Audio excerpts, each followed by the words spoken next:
And good morning. How is everybody doing today? It is great to see you, Dr. Roddenberry here, to you from Willow Springs, North Carolina, with the last live broadcast of the semester.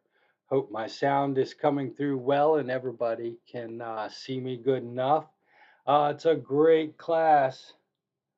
I'm glad you've enjoyed this class. You know what? I enjoy this class every semester too. I love getting to know you students, Andrea, Sarah, Melody, Rasha, Deerica, all the students that choose to interact with me every semester. I don't know if you know this, but you make my job better. Without you, I wouldn't have nearly as much fun.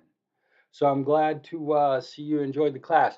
Remember, this week's schedule is going to change just a little bit. We do not have the webinars this week. Instead, I want you to do that course evaluation and say all kinds of nice things about me. When you finish that course evaluation, just forward your confirmation email and you will get credit for having participated in this week's chat. I'm glad to hear you say that, Sarah. I really appreciate it.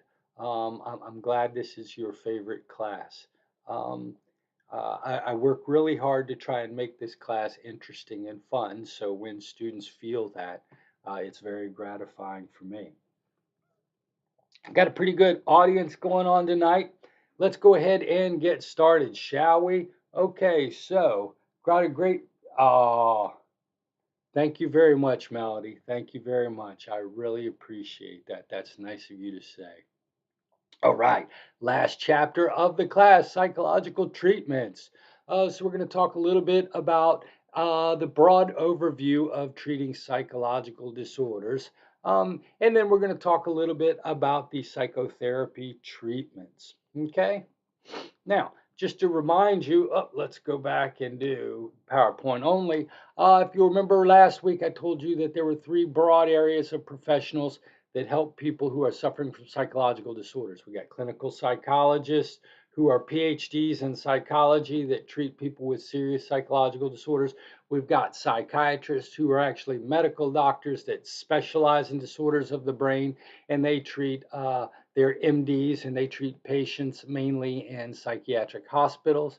And then I suggested to you that there were counseling psychologists. Some have master's degrees, some have PhDs, and they really help people with what we call adjustment problems. If you're having trouble at work, if you're having trouble at school, if you're having trouble at home or in your marriage, you might go to a counseling psychologist. Now, I do want to talk a little bit. Chapter 15 adds in three extra helping professionals: the psychiatric social workers, psychiatric nurses, and paraprofessionals. Your psychiatric social workers, social work and social workers are interested in helping people leverage community agencies, community resources to help themselves. So that's sort of what a social worker does. A psychiatric social worker is trained in mental health care, and so they're going to appreciate the psychological needs that some people who come to social work services will need. So, if your needs uh, to interact with community resources and you have schizophrenia, you might work with a psychiatric social worker because they're going to appreciate the special problems uh, that this person may have in trying to access community resources. Psychiatric nurses are just your medical nurses that are also trained to appreciate the psychiatric needs of some patients. So some of you students are going into nursing school. You can be a psychiatric nurse, and what you'll do is not along with learning how to be a nurse, you'll also get extra training in helping you be a nurse for patients who may have psychiatric problems. Really fantastic, Imani. I hope you make that. And when you do, if you could come back and give me some more information, I'd like to know specifically what kinds of things you learn and what kinds of things you do. I really hope that turns out for you, Amani.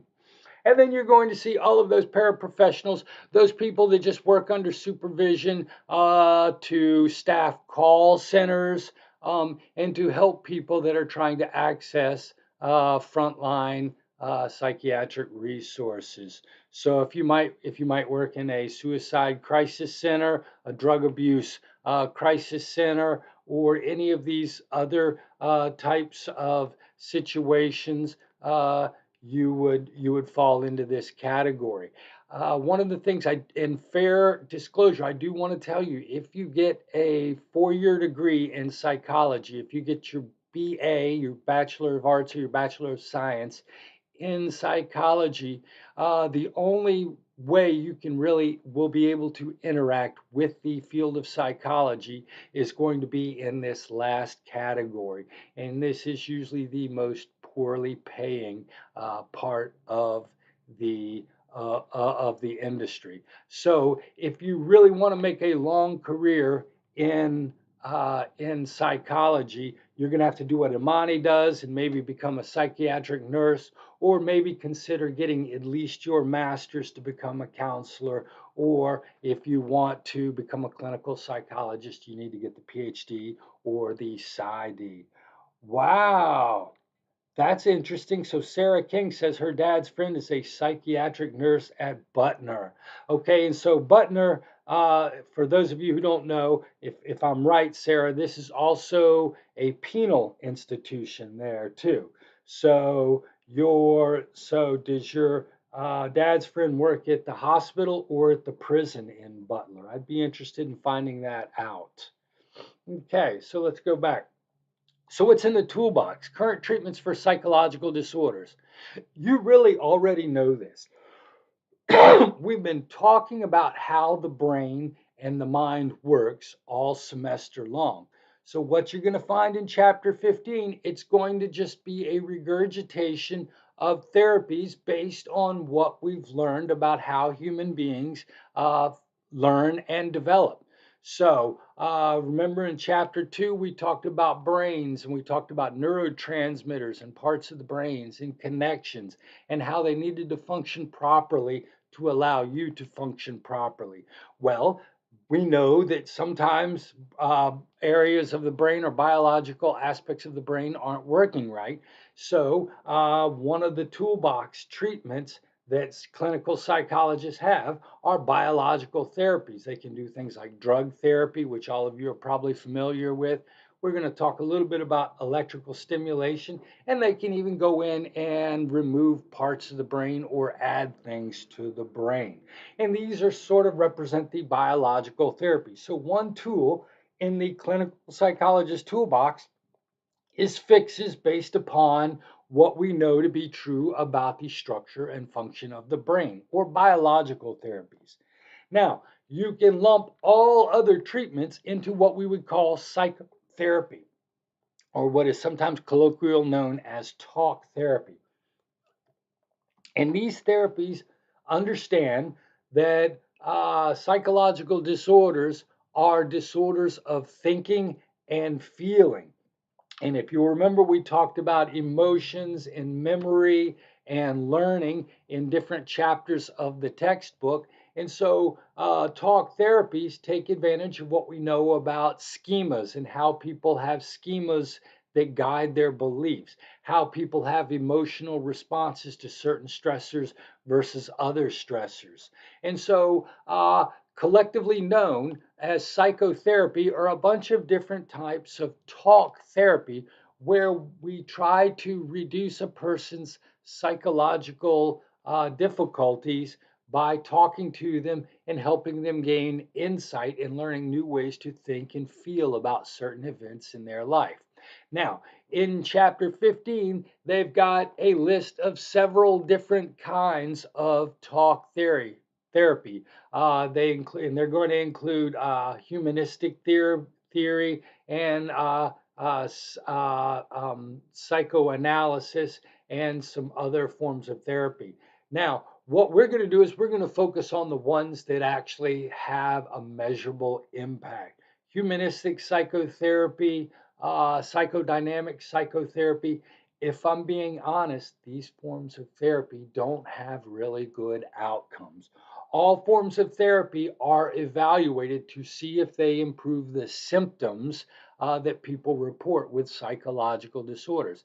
And what you're going to find is your biological therapies do provide an impact. They do reduce symptoms in a lot of disorders. And when it comes to psychotherapy, really the only kinds of psychotherapy that lead to consistent decreases in negative symptoms are behavioral therapy, cognitive therapy, and the cognitive behavioral therapy approach. So, really, what we're going to do is we're going to focus on these kinds of therapy because these are the ones that really provide a measurable impact to people's disorders. In fact, if you're trying to bring a new medicine or a new therapy on the marketplace, before insurance companies are going to be willing to pay for it, they're going to want to see some efficacy studies. So your insurance company isn't paying for therapy that doesn't work. They're only going to be paying for therapy that has been shown in an experimental setting to decrease the symptoms of people's psychological disorders. So, what we're going to do is we're going to talk briefly today about these forms of psychotherapy. And then on Thursday, we'll talk about biological therapies that relate to what we learned in chapter 2. Does that make sense so far? I hope everybody understands what I'm talking about. So, Sarah Kings says that her dad's friend is a psych nurse at the mental hospital. Wow, okay. You know what, Sarah? Next time you get a chance, I would definitely take the opportunity and talk to your dad's friend and see if you can find out about what their day to day work life is like. That might be interesting for you. Okay.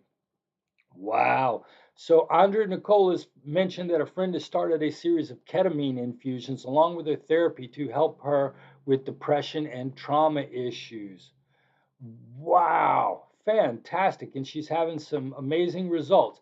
You know, I should point this out, and I didn't talk about this, but what most psychologists will use is sort of a combination approach. So you'll notice that Andrea Nicole says that her friend is getting a biological therapy along with psychotherapy. So this is sort of a combination approach. What you're going to find is that most psychologists, most therapists are going to use this same approach. If there's a drug, they're going to give it to you, and then they're also going to use talk therapy as well. So it's sort of this collaborative approach. Now, what's interesting about what Andrea is saying is that the drug that her friend is being treated for is one that we would typically consider to be a psychedelic. Am I right, Andrea? I'm not 100% sure, but I think ketamine is considered more of a ketamine. It's like MDMA, right? Yes, and so ketamine, and so it's actually a psych, what did I just say? A psychedelic drug. Now, here's an interesting thing. I can't really say this. Remember, I am not a licensed clinical psychologist, so take whatever I say with a grain of salt. It turns out when psychedelics were invented, LSD was invented in the late 30s by a German scientist working for the Sandoz pharmaceutical company, LSD. And it turns out that psychedelics were very useful in treating psychiatric disorders. But what happened around the world is in the early 60s, the hippies and other people started using psychedelic drugs for recreational purposes. This scared the American and other governments who quickly closed down all research into the pharmaceutical uses of psychotics, of psychedelic drugs. And from the 60s to about the 2000s, the use of psychedelics and therapeutic treatments of psychological disorders, and also even the research of them was highly, highly restricted. Actually, it was illegal here in the United States, but and highly restricted in other countries. But it turns out that psychedelics do appear to have great uses for people suffering depression and mood disorders, severe mood disorders related to traumatic events. That's very interesting, Andrea. And you say that it's making a clear difference in your friend's life. That's absolutely amazing. It works similarly. Controlled LSD are being used to help treat veterans and terminal patients. Yes, absolutely. However, in my textbook, you will find no mention at all of psychedelics in chapter 15 of your textbook. What Andrea is talking about is very, very edgy, cutting edge stuff that's coming back into vogue in psychiatric fields. It's still mostly illegal. Psychedelics are still scheduled as a very harmful drug, and they're very illegal in most settings. So you won't find them talked about in your introductory psychology class. You take a pharmacology class or maybe a graduate level clinical psych class, they may begin talking about these things. But you folks in introductory psychology, you're not supposed to know anything at all about that, Andrea. Very interesting. I will tell you a cool story. I remember I was in the graduate library at UNC Chapel Hill when I was a grad student there, and I was looking through the old master's thesis, and somebody had written a master's thesis in the 1950s, and their thesis was a study of the effects that taking LSD had on people's personality as measured by the Big Five personality test. So, you know that Big Five personality test I gave you a couple of weeks ago? This student gave people LSD and then had them take this personality test to see how their personality test changed as a result of taking this psychedelic drug. Now, the reason I bring this up is because this was in the 1950s, and a graduate student, a mere graduate student, was actually given the right to use this drug in an experimental setting. I can promise you that when I was a graduate student in the 90s, this would have been absolutely impermissible. So it's interesting how culture and science sort of affect one another. And this is exactly what these people who are using psychedelics will say, as Andrea's as as as is mentioning. She has seen huge improvements in her emotional stability. Uh, Huge improvements in her emotional stability. From what I understand, really, really bad alcoholics who just can't seem to kick the habit without in any way, shape, or form, actually can use LSD psychedelic trips to go to the root of the problems that cause the drinking behavior. And I've seen anecdotal research and looked at some research reports that have suggested that psychedelic drugs do help the treatment of psychological disorders. Okay. Exactly, right. And these drugs, as Andre mentions, have been around for thousands of years. But suddenly, in the last 50 years, the United States government has decided that these drugs are too dangerous and that you, the public, should be kept away from them. But you know what? This is not my bailiwick. This is not my area of expertise. So maybe I should shut up. I didn't mean to fall down a rabbit hole. But what Andrea is mentioning is it's incredibly interesting that a local patient right here in Raleigh, North Carolina, is taking a psychedelic, is combining a psychedelic treatment with psychotherapy and experiencing positive benefits in their treatment schedule. That's very interesting. Now, behavioral therapies. If you remember in chapter 6, we talked about phobias being learned. Remember, little Albert learned how to fear white furry things from John Watson. You know what? That belief that phobias and anxieties and other emotions are learned and can be unlearned through environmental consequences still exists in the field of psychology. Behavior therapies use classical and operant conditioning to adjust the way we behave and to adjust the way we think and feel. I probably should have added think and feel there. And almost, as your book's going to mention, almost all of these behavioral therapies are going to be based on the idea of exposure therapy. First, you have to expose the client to whatever it is that causes the anxiety, that causes the fear, that causes the phobia, so that they can begin to change the negative feelings that they have towards the target with more positive feelings towards the top, towards the target. So, what you have to do as a therapist is you have to find out what it is that triggers the feelings of anxiety, what triggers the phobia, what triggers the feelings that cause the person to feel a sense of distress.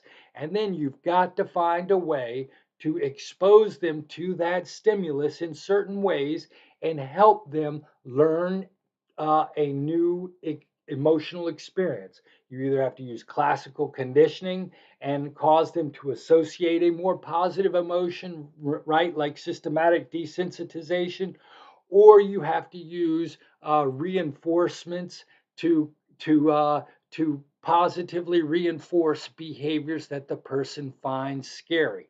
So it's all about exposing. Behavioral therapies are all about exposing you to what it is that causes your anxiety and allowing you to work through those feelings and to learn new emotions to associate with those targets. If you'll remember, we talked about systematic desensitization. Remember, we had the fear hierarchy. I had the list of presentations of the feared stimulus from something you think you could just about handle to something that is incredibly scary to you. Then we work you up that fear hierarchy and have you relax at each stage. We teach you the relaxation technique. I show you the picture of a spider and you relax while looking at the picture of a spider. Then I show you a stuffed spider and I have you relax while looking at this stuffed spider. And I move you up that fear hierarchy, trying to cause you to have the new emotion, relaxation, as opposed to the anxious emotion. Remember, systematic desensitization is very effective for treating phobias. And in fact, what you're going to find is that using exposure and sort of the extinguishing of this emotional response are going to be more effective than medication for treating some of these target related fears that people have. If you look in your book, they're also going to mention that you can use sort of applied behavioral analysis. I don't know if you remember in week 6 webinar, we did the exercise where I had you come up with a training program to help little Johnny improve his functioning in 4th grade class. That was applied behavioral analysis. We find out what the person finds rewarding and what they find punishing, and then we then create up little paradigms in their areas where they have to interact, where they can be rewarded for doing the proper behaviors, and they get no reward or maybe even a little bit of punishment if they engage in uh, negative behaviors. Now, social skills training, your book's going to say that one of the things that they can do for schizophrenics is they give them a little social skills training to help them with their social skills. When we talked about schizophrenia last week, um, I don't know if I mentioned it, but their adaptive behaviors, they have difficulty with grooming and other sort of appearance and presentational abilities. I don't know if you remember seeing Heather and Gerald in the webinar last week, but they didn't look too good. They're not going to comb their hair, take care of their physical appearance. They may smell bad because they don't wear fresh clothes or they don't take a bath. Uh, Now, behavior therapies aren't going to help them with their psychosis, but we can also use social skills training in combination with drug therapies to help the person, the schizophrenic. Not only the drugs are going to help their hallucinations and their ability to think straight, it's going to improve their ability to think and not have hallucinations. But the social skills training is another part where we can also sort of train them to engage in the socially adaptive behaviors as well.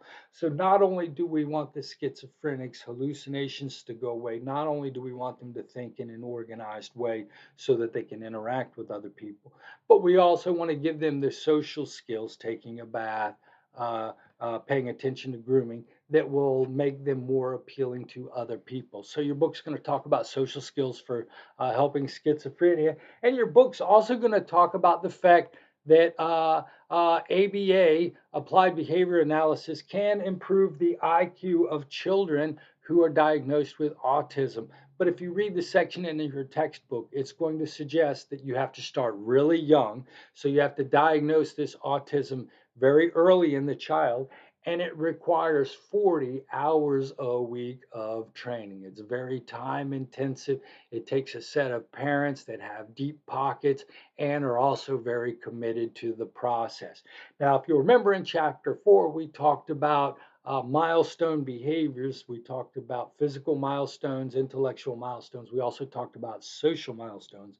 If you'll remember from chapter 4, if a child's missing their social milestones, we begin to suspect autism. So the reason that your pediatrician is going to pay attention to the social milestones of your baby at 1 and 2 and 3 is that if you can see that your child's not developing along that dimension and not hitting their social milestones, we can maybe begin to look for autism as a cause of these milestone problems.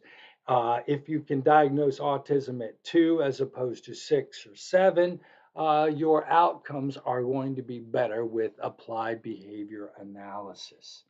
Okay, I hope that makes sense.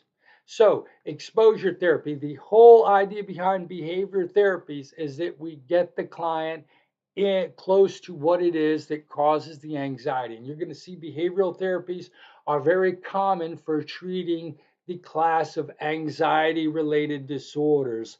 Not include not That might include things like phobias, generalized anxiety disorder, obsessive compulsive disorder, post traumatic stress disorder. All of these anxiety related disorders are going to respond in some form or fashion to behavioral therapies.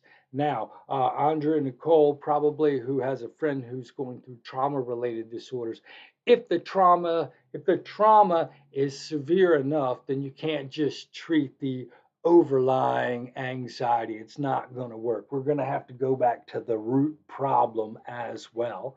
But one of the things that we can help to decrease the experience of anxiety are these behavioral kind of treatments.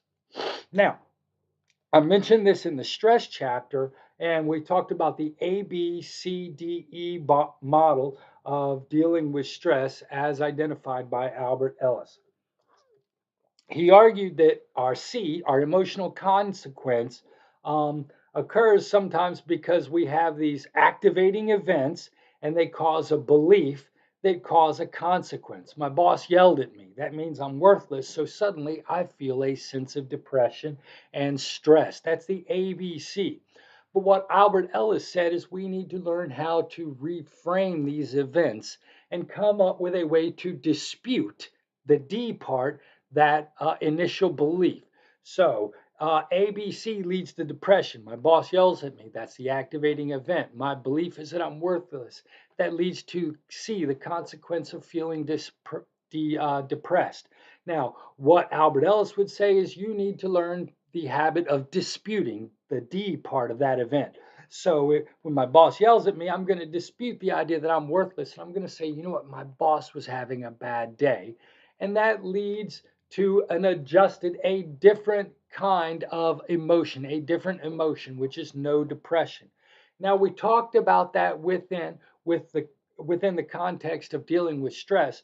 But you know what? Some people develop these maladaptive habits of responding to their environment that lead them to feel depressed or anxious. And so, one of the things that we need to do is to change people's maladaptive habits of thinking. Okay, there you go. And Andrea's talking about her generalized anxiety disorder became much more manageable once I was getting diagnosed and medicated for ADHD. So your underlying condition was the difficulty focus, and that caused you to be anxious. That's great. That's great. Now, what we don't want to do sometimes is mask an underlying problem with medication. I'm not saying that's what's happening in uh, your case at all, uh, Andrea. But let's say we had the person that had the post-traumatic stress event. They had something happen over in Iraq when they were at war, or they were abused as a child. You can't just medicate the anxiety on top. We have to go to the root of the problem too. And that's where psychotherapy may actually help. But with cognitive restructuring, so we know that thinking is a learned habit which may or may not reflect reality and may or may not be helpful. You know what? Even if you are worthless at that particular job, it is not helpful to feel that way. Even if people are being watched by their cell phones or by their TVs or by their computers, even if that does happen, you don't need to worry about it because it causes you to feel anxious or depressed. And so, what we want to do is to get rid of what are known as cognitive distortions. So your your therapist who goes into cognitive restructuring is going to be interested in dealing with what they call cognitive distortions, which are habitual patterns of interpreting events that are inaccurate and are psychologically impairing. So, how many of you spend a lot of your time saying, I should, I must? You have to make this person happy. You have to get this job. You have to pass this particular class. You have to get an A. You should be the smartest person in the world. You should always be beautiful and charming. Do any of you ever have that belief? How many of you, when things happen, you say to yourself, oh my God, this is the worst thing ever? Do any of you jump to conclusions? And when somebody treats you poorly, do you automatically assume that that person is a backstabbing, uh, hateful person that is out to get you? How many of you focus on the negative? And instead of saying, hey, I'm one semester closer to getting my degree in psychology, in my 4 year college degree, say, wow, I didn't make the grades I want to. How many of you focus on the negative? How many of you take things personally? When that person at Bojangles treats you poorly, you think it's because they don't like you because you're a female or you're tall or you're old or you're white or you're black. How many of you do that? What you're going to find is a lot of us spend time with these negative habits of thinking popping up. And I'm guarantee you, if you look at it, William Cray is not going to be the only person that has these cognitive distortions. Now, sometimes they're not harmful, but sometimes they really can impact the way you think and the way you feel. People who are depressed think that nobody likes them when one person doesn't treat them personally. They may take one person's negative behavior towards them and expand that to say, nobody likes me. Everybody hates me, doc. And you know what? If you truly believe that everybody hated you, of course you'd feel sad and depressed. That's the only normal reaction. So, the idea with cognitive restructuring is if we change the maladaptive or the non helpful thinking pattern, then the emotion of anxiety, the emotion of depression may go away. Okay?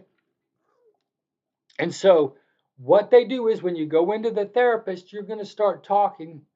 And after a while, your therapist, who is an impartial observer and who understands these irrational beliefs and knows how to point them out, is going to point them out to you. The therapist, when you start talking and you say, yeah, you know, nobody likes me, I'm just not a very likable person, the therapist is going to say, hey, wait a minute. And they're going to point that out, and they're going to ask you to test that with reality. Nobody likes me. Okay, fine. Well, you know what then? Let's pick up your phone and dial call or text 10 people that you know. And we're going to text them and see how they respond to you.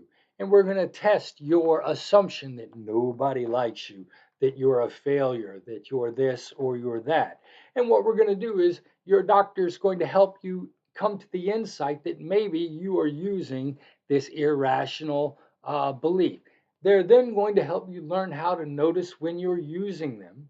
And then your psychologist is going to help you practice new thoughts that you can pull into my head. So Susie doesn't treat me nicely, and my immediate thought is to say, man, I'm a loser. I'm going to sit down when the pressure is not on, and my therapist and I are going to talk about what could I say to myself instead. Susie was mean to me. Oh my God, I'm a loser. Uh-oh, I'm doing that again, just like Dr. Roddenberry says. What's my new thought? Susie's having a bad day. Susie's having a bad day. Susie's having a bad day. And what we know is you can change the habits that you have. If you have a smoking habit, if you have a drinking habit, if you have an eating habit, those habits are hard to change, but they can be changed. Just like these behavioral habits, we can change the thinking habits that people have. Okay? Why are these feelings more common in children and teenagers? Uh, William does, William Craig probably is right. I would say that there's also the added pressure of developing a sense of identity that makes the teenage years so much more emotional, right? If you think about it, when we're 10 years old, our identity consists of being somebody's child. But as you move into the teenage years, we change our identity from being Bob and Fran's son to being Chris, the individual. So we're trying to develop our individual sense of identity. That creates a lot of anxiety that is quite normal for being a teenager, anyhow. Being a teenager is supposed to be a little anxiety producing. That's a normal way of life. And so, yeah, you're going to see children, your teenagers just seem to experience things more acutely than do other people. Uh, as a point, I wouldn't even say masking them, William, but like you said, learning how to deal with these feelings, right? When I was 16, I really cared what my friend Ben thought of me. Now that I'm a 50-year-old man, I don't care what anybody thinks of me. And that's just sort of a way that you evolve and mature as you get older. But you know what? Some people get caught up in those teenage emotions, and they develop habits of thinking, Imani, that they just can't get rid of. Now, what you're going to find, what's really the rage right now is something called CBT, cognitive behavioral therapy. And basically, they're just combining the cognitive restructuring, and they're also maybe setting up some reinforcement or classical conditioning paradigms that they use together. And CBT is really, really effective. In fact, the research is going to suggest for anxiety related disorders and for some depression related disorders that CBT is going to be equally as effective as taking drug therapy. Now, you might ask the question, well, then why do they give me the pills rather than doing the CBT? Well, CBT takes time, and time is money. And so your drug company can spend your insurance company can spend 50 bucks or 100 bucks or maybe even 150 bucks for a month's worth of pills, or they can spend 150 an hour for your therapist that you need to see for 4 weeks a month. So the insurance company says $600 for therapy or 75 or $100 for pills. You can figure out which way your insurance companies want to go. But the best outcomes are when we take cognitive behavioral therapy a lot of times and combine it with drug therapy. So CBT is the most popular form. Yeah, and there you go. William Cray, he's developed he's developed a better mindset, like he said earlier in the chat bar. He's done that through the use of CBT. And that's a great thing. And in fact, if you've got those great, wonderful parents, they may even use a little bit of sort of CBT theory in their way of helping you navigate the stressful events of being a teenager. If you've got great supportive parents, it can help you handle the stressful and terrible events that we all have to go through being a teenager, right? So, CBT, we're going to identify the negative self talk. We're going to develop plans for new habits of self talk. That's the cognitive restructuring. And then, what we're going to do as a therapist is we're going to set you up in situations where you can practice these new habits and set up new schedules of reinforcement.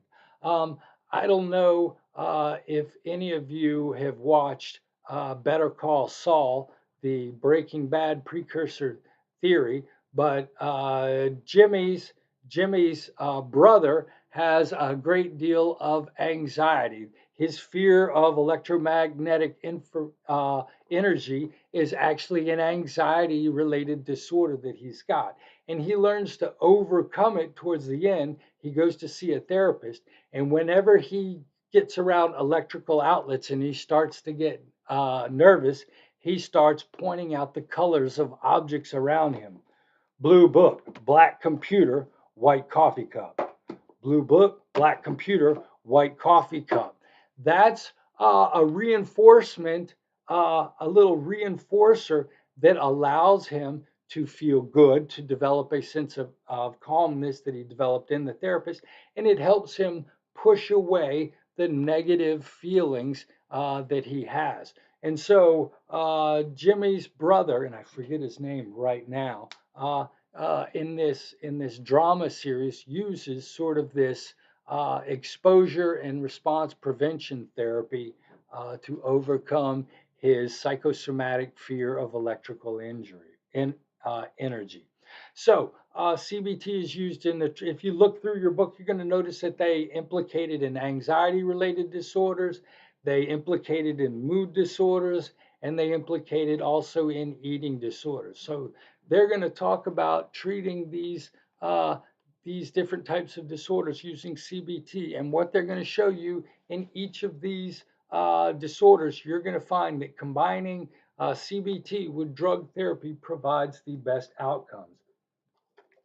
In fact, right underneath me, I have a graph that shows you how they use what's known as exposure and response prevention uh, therapy to help people suffering from obsessive compulsive disorder. Now, the whole point of obsessive compulsive disorders is that a person has an obsessive thought: I'm afraid of death, I'm afraid of death, I'm afraid of death. And that causes them to develop a compulsive behavior that provides relief from whatever that obsessive thought is. So if your obsessive thought is, I'm afraid of dying, I'm afraid of dying, you might develop a phobia of the world because you don't want to get germs that will make you sick and kill you. And so what the therapist will do is they'll sit in therapy and they'll come up with strategies that you're going to use when that obsessive behavior comes up. And these strategies are going to be ways that you can avoid engaging in the compulsive behavior to sort of break the link between the obsessive thought and the compulsive behavior. And hopefully, the idea is that by breaking this link and the compulsive behavior no longer rewards you for the obsessive thought, you can begin to break the stranglehold of this compulsive behavior. And what they're going to show you is a description of the number of symptoms over time as a function of treatment. And what I want you to see in this graph is this graph, not only does it show you that CBT works to treat this disorder, but what I want you to see is this is how we assess whether or not a treatment is useful and whether or not these are the data points that your insurance company is going to want to see before they pay for a treatment. So what you're seeing is here, remember we said that psychiatric disorders don't have physiological indicators we can measure. Instead, they have symptoms that people report. And you see on the Y axis here, we have the number of symptoms the person's reporting, the number of times I did this. And then what we do is we give them the therapies and we randomly assign participants to get different therapies. And then we follow them over 4 weeks, 6 weeks, 12 weeks, and we ask them at different intervals about their symptoms. And what we hope to see in a treatment is that these symptoms decrease based upon the use of the treatment. And so, what you're going to see is that number one, the blue line is the untreated patients. And what you're going to see is, you know what? A lot of disorders, if you don't treat them at all, they're going to get a little bit better. The symptoms don't, not all the symptoms are going to remain. A person's going to get a little bit better on their own. So, what we want to see from our treatment is that the person gets much better. Now, the green line represents a person just using drug therapy. And you're going to notice that their symptoms decrease compared to the baseline, the placebo treatment. But what you're going to see is the quickest and steepest decline comes from patients that use at least exposure and response prevention. Now, if you give them the drug therapy, you're going to see a modest improvement. But what I want you to abstract from this graph is that the CBT therapy of exposure and response prevention, it's going to demonstrate clinical improvements in a person's reported symptoms that are better than just using drugs alone. So, if any of you do go to a clinical psychologist for a problem, what you're going to find is that a lot of them are probably going to want to give you some sort of drug therapy. And drug therapies do provide benefits based compared to baseline for people's symptoms. But a lot of times, what you're going to see is psychotherapy. That is, the cognitive behavioral therapy is going to improve the outcomes for the person. So, we're sort of at the end of the lecture, but what I want you to know is that the best approach to treating psychological disorders is what we call the eclectic approach. Yes, if there is a medication, I'm going to give you that medication. But your really good treatment outcomes are going to come when you also get psychotherapeutic treatment as well, talk therapy along with the drugs. And the most popular form of that is going to be cognitive behavioral therapy. I teach you how to cognitively restructure how to think about events, and then we expose you to the stimulus that causes whatever feelings and help you practice reinforcing yourself by having the healthier thoughts, by not having the symptomatic thoughts. And that's sort of the approach, the best approach to treating psychological disorders. Now, on Thursday, we're going to talk about drug therapy. We're going to talk about antipsychotics, antidepressants, anti anxiety disorders, drugs for bipolar disorder, and we're going to talk about the effects and side effects that these drugs may have and how clinical psychologists and psychiatrists administer these drugs to create good treatment outcomes for their patients. Does anybody have any questions? Are people that their behavior is compulsive only in certain situations? Great question, Sandra. If your behavior and thoughts are constrained to one sort of situation, one sort of event, one sort of behavior, you get what's the diagnosis of what we would call obsessive compulsive disorder. That's when usually there's one behavior that occurs and one obsessive thoughts. On the other hand, some people are nagged by just anxieties throughout their life, which causes them to be compulsive about everything. In that case, you would get a different diagnosis. We wouldn't say you have obsessive compulsive disorder. We would actually say you have an obsessive compulsive personality. Do you see the difference right there? Great question, Sandra. If it's one specific behavior and you're washing your hands 100 times a day, I'd call that obsessive compulsive disorder. However, if you're one of those persons that has to wash your hands a certain way, all the food in the refrigerator has to be stacked a certain way, your car has to be parked a certain way, you have to get to work 10 minutes early, and you have to have your coffee break at exactly the right time, and you're just compulsive about everything, that's what we would call the obsessive compulsive personality. Does that make sense? That's a great question, Sandra. Thank you very much. I appreciate that. All right, folks, I have got to get out of here. I have got to get all the way to North Campus for a 10:30 meeting. So I've got to go. Hey, it was great to see everybody. Thanks for your comments and your questions. I appreciate Andrea sharing the ketamine. That was incredibly interesting. William, thank you very much for describing how you use CBT in your therapeutic setting. And Sandra, that was a great question about the difference between obsessive compulsive disorder and obsessive compulsive personality. Thanks a bunch. Hey, you folks, have a great class. Remember, no webinar tonight. Do the discussion, do the course evaluation and send me the confirmation to get credit for this week's collaboration activity. Have a great day, and I will see you soon. Bye.